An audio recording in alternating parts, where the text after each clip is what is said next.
ኑሯችሁ ቤተሰቦቻችሁ ስራችሁ ቢዝነሳችሁ ህይወታችሁ ጓደኞቻችሁ ዘመዶቻችሁ አጠቃላይ ላይፋችሁ ባንድም በሌላ መንገድ ከአሜሪካ ጋር የሚገናኝና የፕሬዝዳንት ትራምፕ የስደተኞች ፖሊሲ ባንድም በሌላ መንገድ እኛን ይነካል እኛን ይመለከታል የምትሉ አድማጭ ተመልካቾቻችን በሙሉ ይህ ዜናና መረጃ ዛሬ በልዩነት ለናንተ የቀረበ ነው። ወደ ዝርዝር ዜናዎቻችን ከማለፋችን በፊትም የዜናዎቻችን ሃይላይት እንዲህ እናስቀድምላችሁ። 20 ሚሊዮን ስደተኛ የሚባረርበትን የፕሬዝዳንት ትራምፕ የፖሊሲ እቅድ ሚስጥራዊና ይፋዊ ሰነድ ይዤው መጥቻለሁ። አፈሳው እስሩና ማባረሩ በሚስጥር በማር የተለወሰ መርዝ ሆኖ መጥቷል። ይህን ስደተኛ ትውልደ ኢትዮጵያውያን አሜሪካን ሀገር የሚኖሩ በሙሉ አውቀው ተረድተውትና ተገንዝበውት መኖር ያለበት ጥልቅ መረጃ ሆኖ አግኝተነዋል። ለአድማጭ ተመልካቾቻችን በቀዳሚነት የሚቀርበው ነው።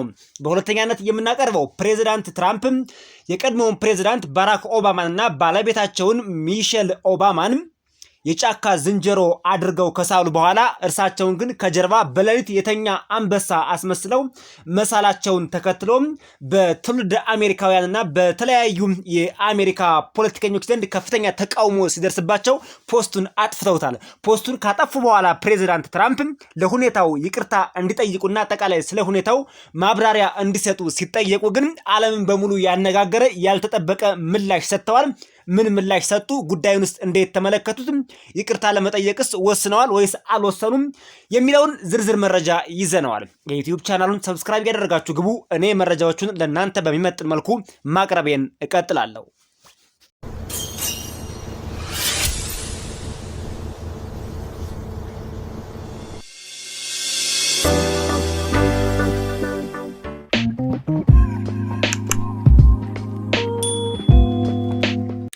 ፕሬዝዳንት ትራምፕ ወደ ስልጣን ከመጡባት ሰዓትና ደቂቃ ጀምሮ አሜሪካ ለስደተኞች ሰቀቀንን፣ ፍርሃትን፣ ስጋትንና መከራን ያዘለች ሀገር ሆናለች። የምድር ገነት የምትባለው አሜሪካ ለስደተኞች ግን ፍጹም ሲኦል ነች።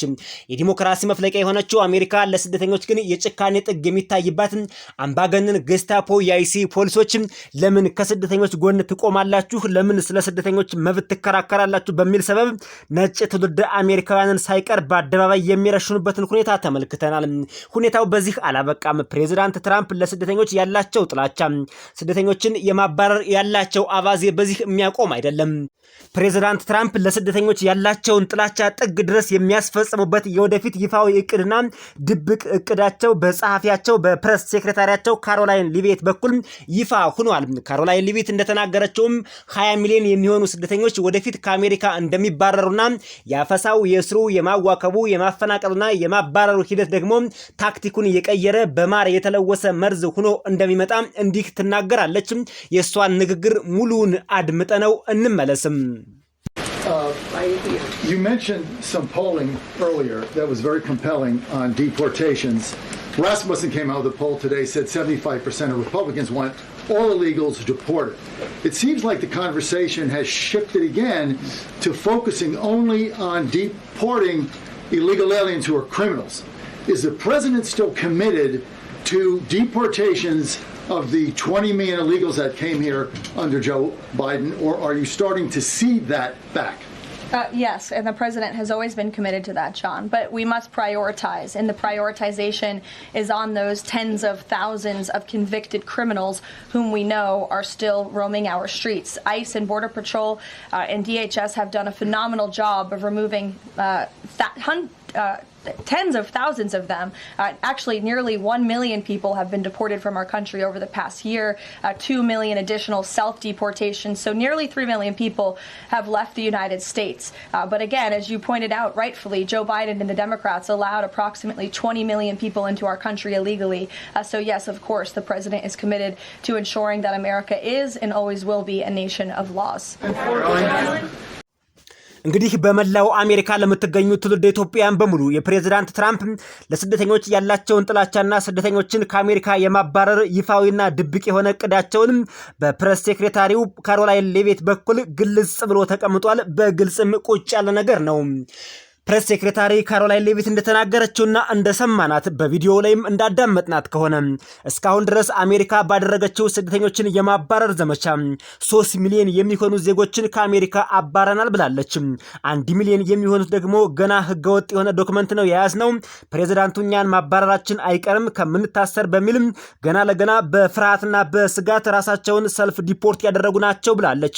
ቀሪዎቹ 2 ሚሊዮን የሚሆኑት ደግሞ ፕሬዝዳንት ትራምፕ ባሰማሯቸው የአይሲ እና የቦርደር ፓትሮል ፖሊሶች በአደንና በከፍተኛ ፍለጋና አሰሳ የተያዙ መሆናቸውን ለማመላከት ሞክራለች። ታዲያ ሁኔታው በዚህ የሚያበቃ አይደለም።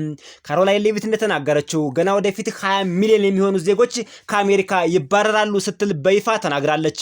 እንደ ፍሎሪዳ ያሉ ግዛቶች ከሚኒሶታ የበለጠ ቁጥር ያላቸው ስደተኞችን አባረዋል ብላለች። ነገር ግን በይፋ እንደ ሚኒሶታ ነገሩ አልተጋነነም ብላለች። ምክንያቱም ፍሎሪዳ ከፕሬዝዳንት ትራምፕ አስተዳደር ጋር በተለይ ከአይሲ ፖሊሶች ጋር እጅና ጓንት ሆነው በመስራታቸው ነው ብላለች። በካሜራ ያላየናቸው እንደ ሚኒሶታ ወከባ ያልበዛባቸው ስደተኞችን በከፍተኛ ቁጥር ያባረሩ ግዛቶች የትየለሌ ሆነዋል። የሚኒሶታው ጎልቶ የወጣው ለምን መሰላችሁ? የሚኒሶታው ገዥና የሚኒሶታ አጠቃላይ መስተዳድራዊ መዋቅሩ ስደተኞች እንዳይባረሩ ከፍተኛ ጥረት ስላደረጉ ነው። አሁን ግን ፕሬዝዳንት ትራምፕ ይሄን ብሬክ አድርገውታል። የሚኒሶታው ገዥ ከፕሬዝዳንት ትራምፕ ጋር ተስማምቶና ተፈራርሞ ጨርሷል። ከዚህ በኋላ በሚኒሶታ በማር የተለወሰ መርዘኛ የሆነ የስደተኞች የማባረር ኦፕሬሽን ይቀጥላል ማለት ነው። ፕሬዝዳንት ትራምፕ ኢሚግራንትን የማዋከብ፣ የማሰር፣ የማባረር አጠቃላይ ተጽዕኖ የመፍጠር ፕሮጀክታቸው በትውልደ አሜሪካውያን ብሎም በዓለም አቀፉ ማህበረሰብ ዘንድ ተቀባይነትን አላገኘም። በርካቶች ነቅፈውታል፣ በርካቶች ተቃውመውታል፣ በርካቶችም ሁኔታውን ኮንነውታል። ፕሬዝዳንት ትራምፕም በዚህ ለተወሰነ ጊዜም ቢሆን ተደናግጠው ነበር። ይሁን እንጂ ሀሳቡን ለማስቀየር የህብረተሰቡን ስነልቦና ለማስቀየስ አንድ በማር የተለወሰ አደገኛ ፕሮጀክት ይዘው መጥተዋል። እሱ ምንድነው? ከዚህ በኋላ ስደተኞች በአሜሪካ ምድር ሲባረሩ ሲታሰሩና አጠቃላይ በፖሊስ ሲያዙ ልክ እንደ ሚኒሶታው ሁሉ በካሜራ እየተቀረጹ ወይም ደግሞ አጠቃላይ ትውልደ አሜሪካውያን በሰላማዊ ሰልፍ መልኩ ይሁንም በተቃውሞ መልክ ወጥተው እንደዚህ አይነት ግርግር እየፈጠሩ አይደለም ብለዋል። ታክቲኩ አሁን ተቀይሯል። ማፈናቀሉ፣ ማሰሩ፣ ማባረሩ ይቀጥላል። ታክቲኩ ግን ተቀይሯል። በማር የተለወሰ ያልነውም ለዛ ነው። ፕሬዝዳንት ትራምፕ እንዲህ ያደረጉ ከሁሉም ስቴቶች ጋር ከሁሉም የስቴት መንግስታት ጋር ከሁሉም የስቴት ገዢዎች ጋር ልዩ ስምምነት ተፈራረሙ። ስምምነቱም እንዲህ የሚል ነው። የአይሲ ፖሊሶች ማዘዣ ያወጣሉ። ሎካል ፖሊሶች በማዘዣው መሰረት የተፈለጉትን ስደተኞች ያስራሉ። አስረውም ለ48 ሰዓት ያቆያሉ። ከ48 ሰዓት በኋላ ጨካኙ የሆነው ጌስታፖ የሚባለው የአይሲ ኤጀንቶች መጥተው እነዚህን ዜጎች ይወስዷቸዋል። ከወሰዱ በኋላ ያባረሯቸዋል የሚል ፖሊሲ ይከተላሉ። ለዚህ ፍሎሪዳ እንደ ዋና ማሳያ ተደርጋለች። ፍሎሪዳ ሮል ሞዴል ተደርጋ ተወስዳለች። ከሚኒሶታ ቁጥር በከፍተኛ ቁጥር የጨመረ ስደተኛ በፍሎሪዳ ተባሯል። ነገር ግን በካሜራ አላየናቸውም፣ ወከባም የለም። ፕሬዝዳንቱ አሁን የሚከተሉት ስትራቴጂ ይሄኛው ነው። ሳይለንት ኪለር እንደሚባለው ልክ በዝምታ ድምፅን አጥፍቶ ህዝብ ወከባ ሳይፈጥር ህዝብ ሁኔታውን ሳይረዳ ስደተኞችን የማባረር እንቅስቃሴው ቀጥሏል። 20 ሚሊዮን ፕሮጀክታቸውንም 20 ሚሊዮን ስደተኛ የማባረር ፕሮጀክታቸውንም ታርጌቱ እስኪመታ ድረስ እንቅልፍ እንደማይወስዳቸው ተናግረዋል።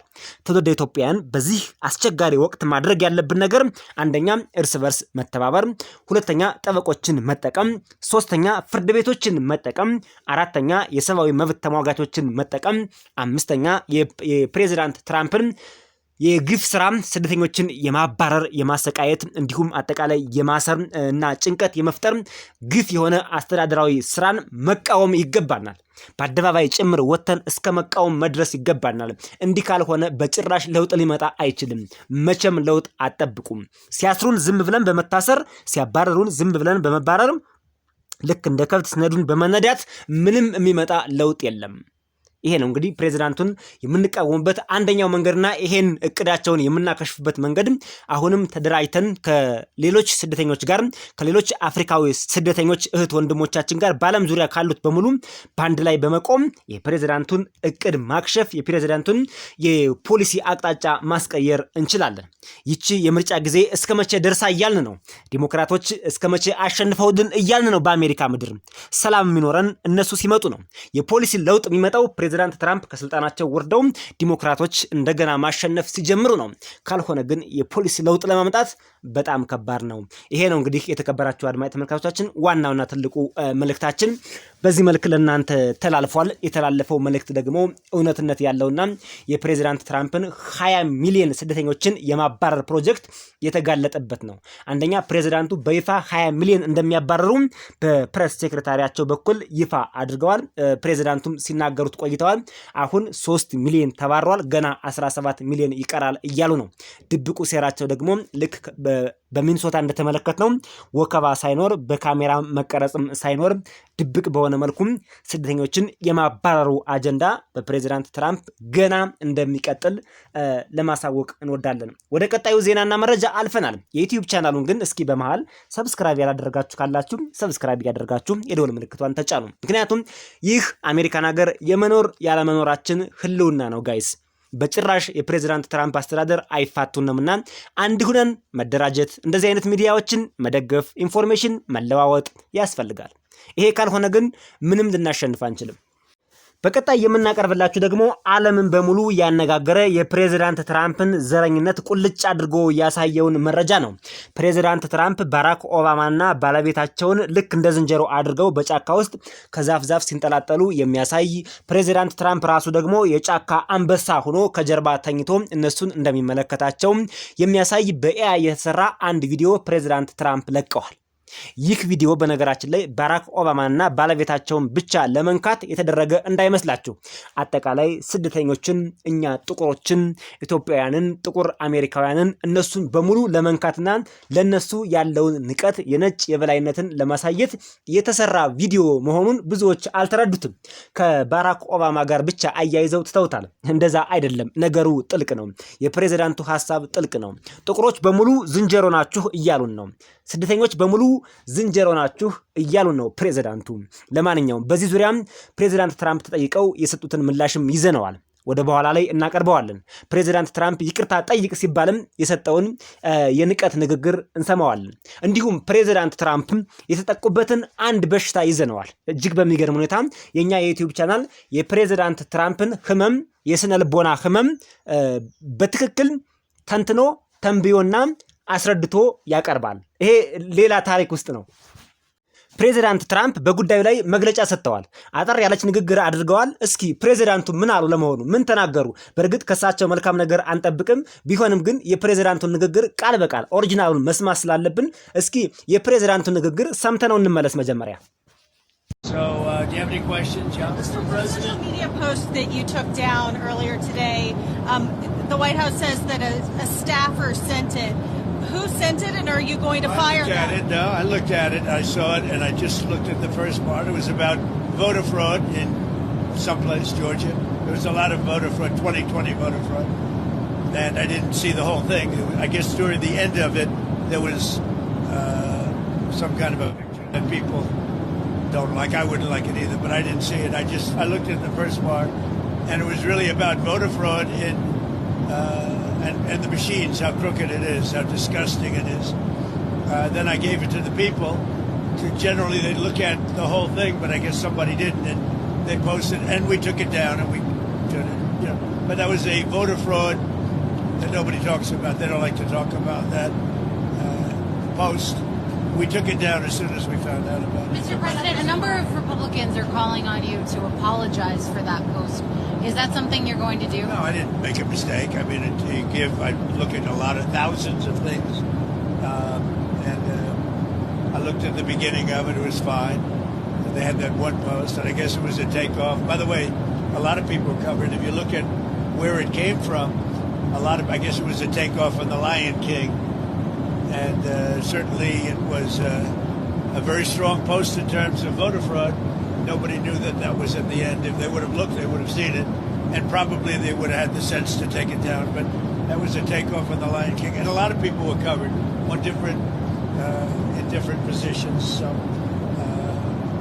but I spoke to Tim Scott. He was great. Tim is a great guy. He understood that 100%. እንዲሁም የኛ የዩቲዩብ ቻናል መረጃዎችን ሰብስቦ ተንትኖና ቀምሮ ፕሬዚዳንት ትራምፕ በአሁኑ ሰዓት እየተሰቃዩበት ያለውን የአእምሮ ህመም አይነት በልዩነት አቅርበነዋል፣ ደርሰንበታል፣ አረጋግጠናል፣ ድምዳሜ ላይም ደርሰናል። ፕሬዚዳንቱ በአሁኑ ሰዓት የሚሰቃዩበት ህመም ማሊግናንት ናርሲዝም ይባላል። የዚህን የህመም ሁኔታ ምልክቶችና መገለጫዎች ከፕሬዚዳንቱ ጋር እንዴት እንደተገናኙና እንደተያያዙ ፍንትው አድርገን እናቀርብላችኋለን። በድጋሜ አብራችሁን ቆዩ። ፕሬዚዳንት ትራምፕ ባራክ ኦባማና ባለቤታቸውን ሚሼል ኦባማን ዝንጀሮ አድርጎ የሚያሳይ ቪዲዮ በመልቀቃቸው ከፍተኛ ተቃውሞ ገጠማቸው ይለናል ዜናው።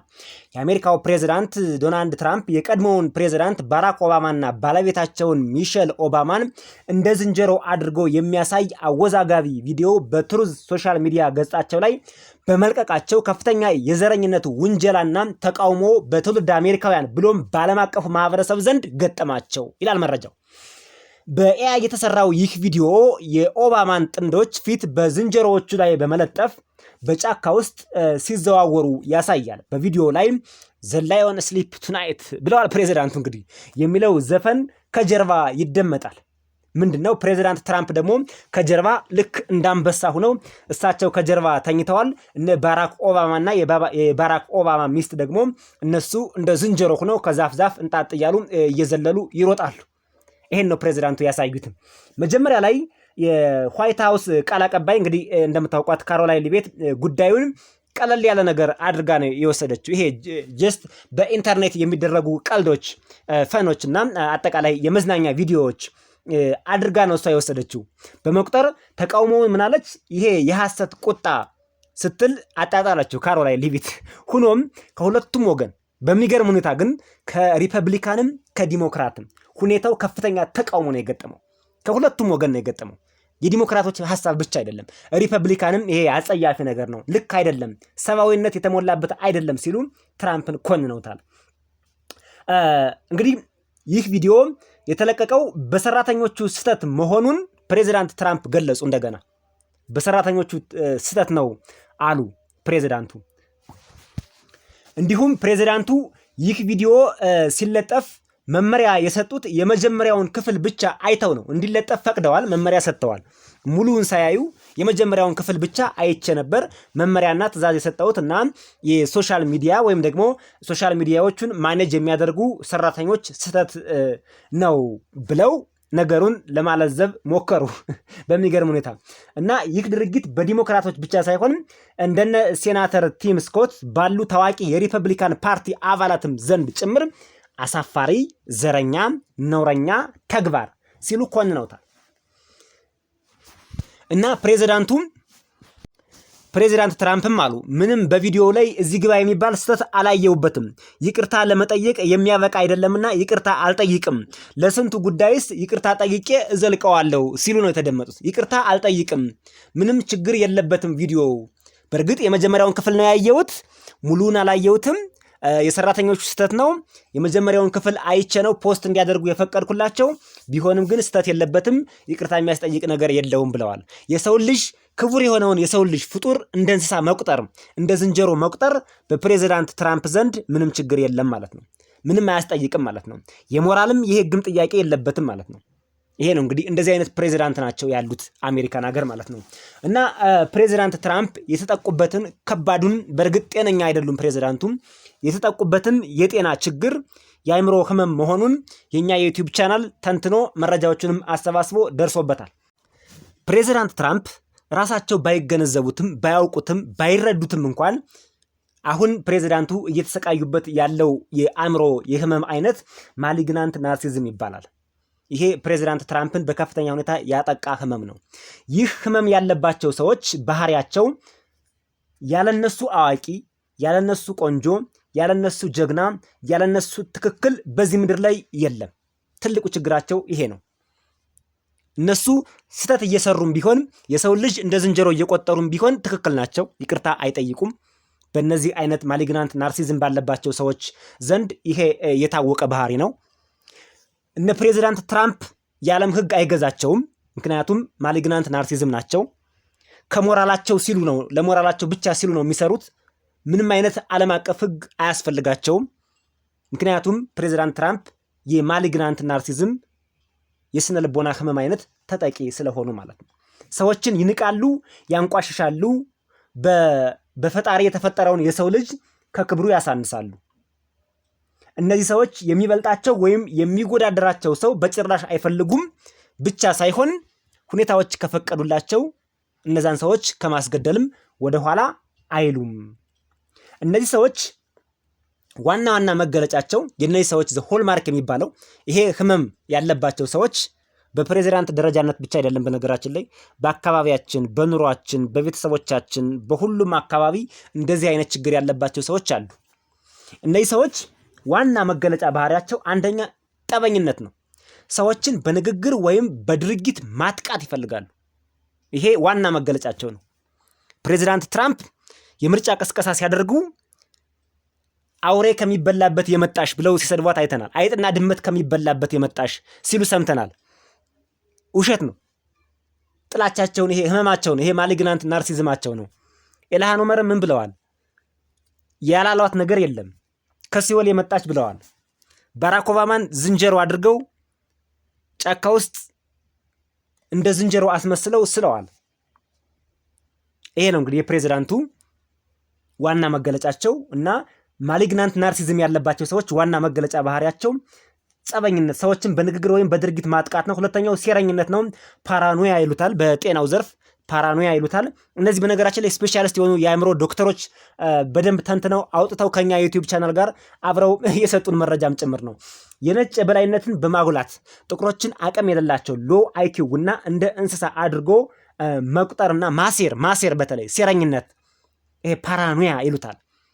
ይሄ ነው ትልቁ የፕሬዚዳንቱ ህመማቸው።